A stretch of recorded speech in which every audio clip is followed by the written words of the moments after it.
विशेषण। संज्ञा या सर्वनाम की विशेषता बताने वाले शब्दों को विशेषण कहते हैं। उदाहरण जैसे घर पुराना है। घर कैसा है? पुराना है। ये घर की विशेषता हो गई, इसलिए पुराना विशेषण और घर संज्ञा है। तो संज्ञा या सर्वनाम की विशेषता बताने वाले शब्दों को विशेषण कहते हैं। इसमें घर संज्ञा, पुराना विशेषण। अब एक और शब्द है विशेष्य। विशेष्य क्या है? विशेषण और ये विशेष्य जिन शब्दों की विशेषता प्रकट की जाती है वे विशेष्य कहलाते हैं। जिन शब्दों की विशेषता प्रकट की जाती है, यही उदाहरण से हम देखेंगे। इसी उदाहरण से घर पुराना है। क्या पुराना है? विशेषण है पुराना, लेकिन क्या पुराना है? घर। तो घर विशेष्य होगा। इसमें घर विशेष्य क्योंकि उसकी विशेषता बताई जा रही है। और क्या है विशेषता? पुराना, इसकी विशेषण होगा। तो संज्ञा या सर्वनाम की विशेषता बताने वाले शब्दों को विशेषण कहते हैं और जिन शब्दों की विशेषता बताई जाए उन्हें विशेष्य कहते हैं। अब जिन शब्दों यानी क्या है? संज्ञा या सर्वनाम की विशेषता बताने वालों को विशेषण कहते हैं। तो संज्ञा या सर्वनाम ही विशेष्य होगा। जिन शब्दों की विशेषता प्रकट की जाए, क्या पुराना है, क्या नया है। घर, घर पुराना है या घर नया है, तो घर की विशेषता बता रहे हैं, इसलिए जिन शब्दों की विशेषता प्रकट की जाती है वे विशेष्य कहलाते हैं। ये विशेषण और विशेष्य का अंतर है। इसके प्रकार, विशेषण के प्रकार। विशेषण के प्रकार: गुणवाचक विशेषण, संख्यावाचक विशेषण, परिमाणवाचक विशेषण और सार्वनामिक विशेषण। गुणवाचक विशेषण से स्पष्ट है कि किसी व्यक्ति या वस्तु के गुण, दोष, रंग, रूप के बारे में बताएं। जैसे इमली खट्टी है, तो खट्टी विशेषण हो गया, इमली के बारे में विशेषता बता रहा है।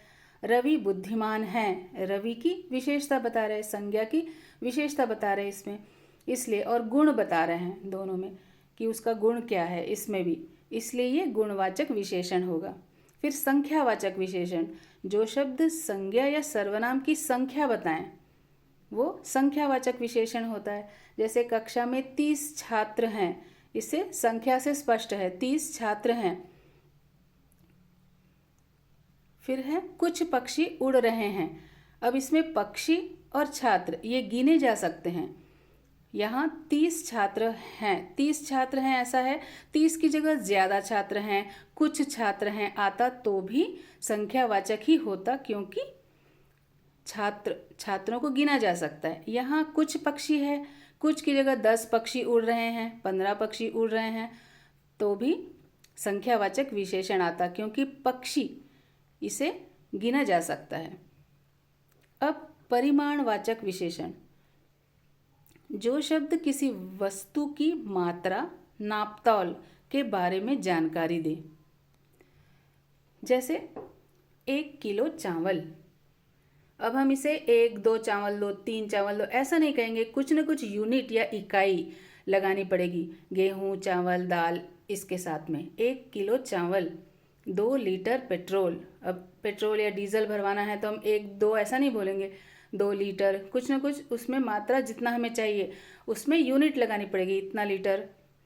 फिर 2 मीटर कपड़ा, कपड़ा नापने की इकाई मीटर है, इसलिए ये परिमाणवाचक होगा। इसमें दूध, तेल, चाय, पानी, पेट्रोल, डीजल, सोना, चांदी, सारी धातुएं, सोना, चांदी, तांबा, लोहा, ये सारे, कपड़ा, ये परिमाणवाचक विशेषण में आएगा। उसके बाद है सार्वनामिक विशेषण। अब जैसा नाम से स्पष्ट है, सार्वनामिक विशेषण जब सर्वनाम ही विशेषण का काम करे, जब सर्वनाम ही विशेषण का काम करे। अब सर्वनाम की परिभाषा यहाँ पे हमें ध्यान देनी है कि संज्ञा के बदले आने वाले शब्दों को सर्वनाम कहेंगे। तो सर्वनाम मैं, तुम, वह, यह ऐसा होते हैं, तो उसकी जगह ये सर्वनाम होगा। वह लड़का पढ़ रहा है, वह लड़का पढ़ रहा है, इसमें वह सर्वनाम है और वह सर्वनाम है और लड़के की विशेषता बता रहा है, वह लड़का पढ़ रहा है।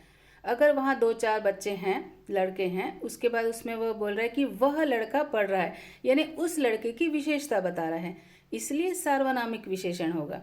यह पतंग रवि की है, यह पतंग रवि की है।